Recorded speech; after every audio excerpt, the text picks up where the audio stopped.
Jamani, habari za mchana. Poleni na kazi. Jamhuri ya Muungano wa Tanzania. Mimi leo imependeza nije niwasalimie. Kwa majina naitwa Dr. Lameck Karanga, ndiye mkuu wa wilaya kwa sasa ya Karatu. Nikaona niwatembelee hapa, nikaone mnavyoendelea kufanya kazi. Lakini la msingi nimekuja kuwakumbusha, zimebaki siku 6 tufanye zoezi letu la kitaifa ambalo ni zoezi la kikatiba, kupiga kura. Kwa hiyo nimepita kwa mwajiri nikamuomba tarehe 29 mshiriki kupiga kura,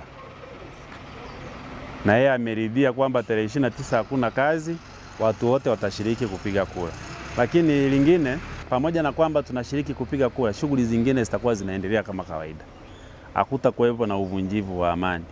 Kwa muwe na amani kabisa, kwamba wala mtu asiwasumbue kwamba unajua hatutakiwi kutoka nje, msiende kwenye kupiga kura. Lengo langu kubwa la kuja hapa ni kuwahamasisha kwamba jitokezeni kupiga kura.